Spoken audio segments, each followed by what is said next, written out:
Olá!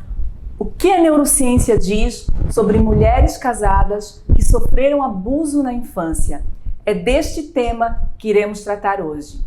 Muitas mulheres que sofreram abuso na infância seguem em silêncio por causa do estigma, da vergonha e da culpa decorrente do trauma.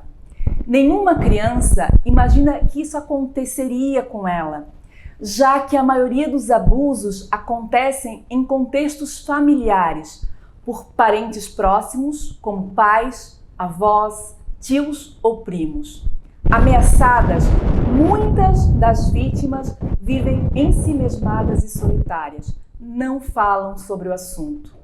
Aquele ambiente que era para ser seguro torna-se o lugar de tormento. Em 2019, o Ministério da Mulher, da Família e dos Direitos Humanos divulgou um relatório informando que o Disque 100 registrou 17 mil ocorrências de violência sexual, sendo meninas 55% das vítimas. O Ministério Público do Paraná enfatiza que a cada hora 3 crianças ou adolescentes são abusadas no Brasil. Embora houve um crescimento nas notificações devido ao aumento em campanhas, abertura de canais de denúncia e preparação de profissionais para o reconhecimento das vítimas, não podemos desconsiderar o fato que esse aumento das denúncias também podem estar ligado ao aumento dos casos. Acreditamos que para cada caso reportado, exista também um caso não referido de violência sexual. No Brasil, segundo a lei de 2017, a violência sexual refere-se a qualquer conduta que constranja a criança ou adolescente a praticar ou a presenciar conjunção carnal ou qualquer outro ato libidinoso, inclusive exposição do corpo em foto ou vídeo por meio eletrônico ou não. Dentro da violência sexual está o abuso sexual, a exploração sexual comercial e o tráfico de pessoas cujo fim é a exploração sexual. Como isso afeta as crianças que vivenciaram o abuso? Quais os tipos de implicações que essas mulheres terão na vida adulta? E é o que a gente vai ver aqui. Essas são algumas das perguntas que a neurociência tem procurado responder. A neurociência é uma ciência que dialoga com outras ciências, entre elas a psicologia e a biologia. Ela possui uma série de ferramentas que ajudam na compreensão do cérebro humano e das conexões sociais. O cérebro do recém-nascido é uma matéria-prima bruta aguardando para ser esculpida e lapidada.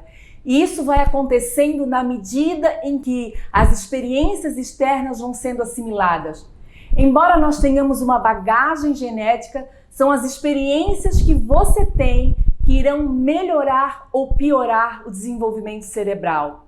Hoje, a gente sabe que a expressão dos nossos genes pode ser modificada, o que a gente chama de epigenética. Existem marcadores químicos que podem ativar ou desativar partes do nosso genoma de acordo com o ambiente que a gente vive. Nossos hábitos e experiências, sejam elas traumáticas ou não, podem interferir no modo como respondemos às situações da vida. Esse conhecimento abre uma janela de possibilidades, como criação de medicamentos que atuem nos marcadores prejudicados, no modo como podemos influenciar o nosso genoma por meio de escolhas saudáveis, como a alimentação, como exercícios, meditação e a psicoterapia.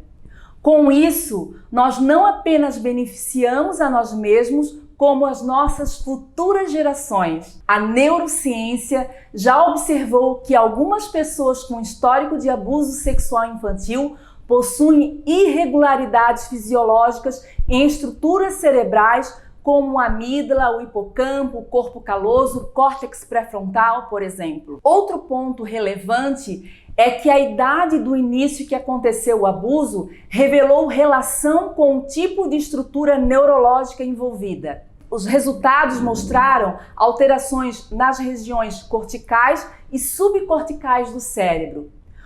Os estudos longitudinais, ou seja, crianças que foram observadas durante anos até a vida adulta, têm se verificado patologias como transtorno de ansiedade, a depressão, abuso de substâncias, transtornos dissociativos e disfunção sexual, além da dificuldade de relacionar-se socialmente.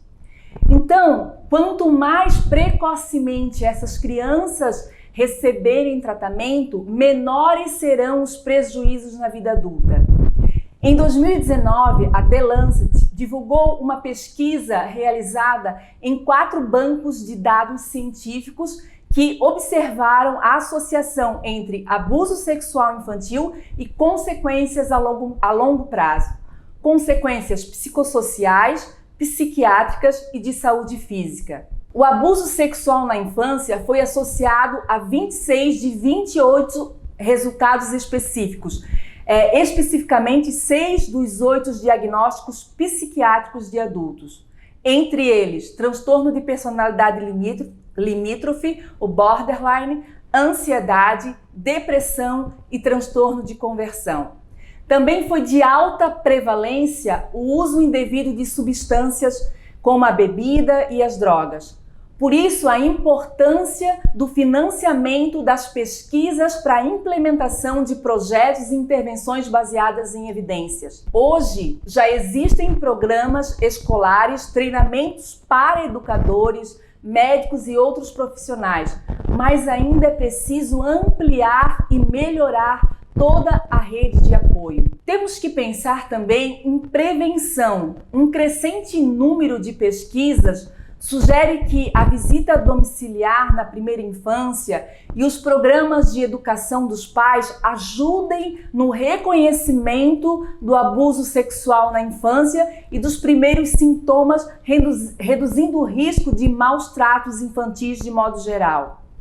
Além disso, os médicos podem desempenhar um papel na triagem de abuso sexual infantil, relatando o abuso sexual às autoridades de proteção e encaminhando o atendimento para psicólogos, evitando assim resultados ruins em longo prazo. Mas quando a criança ela não recebe atendimento ainda na infância ou na adolescência, quando ela se torna adulta e casa, quais os desdobramentos no relacionamento conjugal?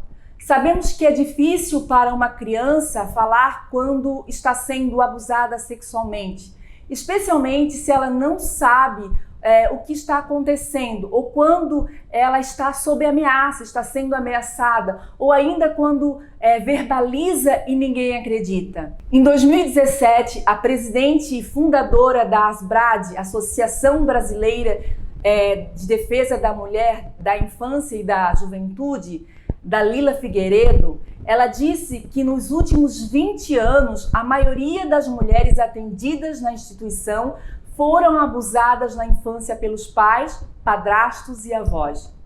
Porém, só se deram conta da gravidade do que sofreram quando chegaram à vida adulta.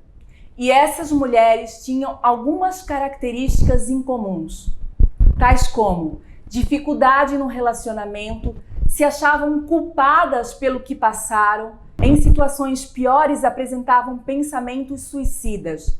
Algumas das repercussões do abuso infantil na vida adulta estão relacionadas também à esfera sexual, dificuldade para ter orgasmo, discussões e agressões dentro do convívio familiar e baixa autoestima. Mulheres abusadas na infância podem evitar o relacionamento sexual não por estarem prejudicadas quanto ao funcionamento sexual, mas por estarem comprometidas cognitiva e emocionalmente.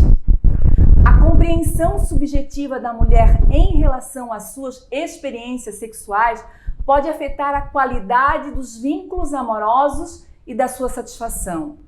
Se o seu parceiro ou você foi abusado na infância por um membro da família, é preciso levar em consideração que outros membros da família também possam ter sido abusados. Quando sua mulher revela o abuso, pode haver o efeito bola de neve, ou seja, outros membros da família também podem se sentir encorajados a falar. Aquele segredo de família é revelado. Porém, é ela que precisa decidir se vai contar à família ou não. Não é seu papel vingar o abuso, mas apoiá-la. Quanto a contar para sua família, a decisão é sua, claro, desde que autorizado por seu cônjuge, por sua cônjuge vítima do abuso. Então, pergunte a ela, converse sobre isso. Autorizado por ela, leve em consideração o impacto da notícia em sua família. Se serão apoiados ou a família irá responder de forma negativa. Se você acha que irão responder negativamente, não faça. Uma criança abusada pode tornar-se um adulto desconfiado, inseguro, com dificuldade para afirmar-se e para expressar seus verdadeiros pensamentos e sentimentos. O desenvolvimento da sexualidade pode ser afetado, sendo que, em vez de olhar para o corpo como uma fonte de prazer, essas mulheres o percebem como fonte de dor. Inclusive, muitas delas se escondem atrás de roupas largas, cujo objetivo é não chamar atenção para o próprio corpo. O sexo pode ser visto como uma forma de controle e não como uma expressão de amor e intimidade concedida. A mulher pode sim se recuperar do abuso, mas pode também vivenciar alguns estágios que nós veremos aqui. O estágio da crise, ou seja, a sua parceira pode entrar em crise ao começar a ver o que aconteceu com ela. Memória dos eventos podem vir em pedaços que podem não fazer sentido em um primeiro momento. As informações vão entrando aos poucos na consciência e ela pode ter uma crise quando começa a sentir a dor emocional relacionada ao abuso. Esses sentimentos podem parecer opressores no início, então ela pode chorar sem saber o porquê, ter medo de ficar sozinha ou até mesmo se afastar das pessoas. No estágio médio, ela decide lidar com o abuso, expressando sentimentos e procurando ajuda. Irá vivenciar diferentes emoções e vai perceber a necessidade de mudar alguns comportamentos. E, por fim, o estágio da resolução. Neste, o abuso deixa de ser o centro da vida da mulher, surgindo a sensação de alívio. Eu finalizo dizendo que tanto as pessoas que relatam uma agressão sexual recente, como aquelas que relatam uma agressão sexual ocorrida há muito tempo, estão altamente vulneráveis. Por isso, é importante não julgar a credibilidade de uma pessoa com base em seu estado emocional. Ou seja, frases do tipo, mas já faz tanto tempo, ou você parece nem se importar, são agressivas e pouco acolhedoras. Outro ponto importante é que muitos sintomas e problemas são tentativas de enfrentamento, incluindo abuso de substâncias, que pode ser uma forma de escapar de memórias ou ansiedades terríveis. Para a vítima, ter que falar sobre agressão é abrir mão de suas defesas e, por isso, muitas vezes se lembram apenas de parte da experiência. Mesmo querendo falar, podem sentir novamente violadas, com vergonha. Por isso, ofereça à pessoa algum controle. Pergunte se ela quer uma água ou um chá. Escute e faça perguntas conforme necessário. Diga que ela pode parar quando ela quiser. Essas são algumas ações que contribuem para o bom acolhimento. A vítima de abuso precisa de segurança, de confiança, de compaixão e de compreensão. Para você que é sobrevivente, não é fácil falar, mas esse é o primeiro passo para a sua liberdade. Fique bem.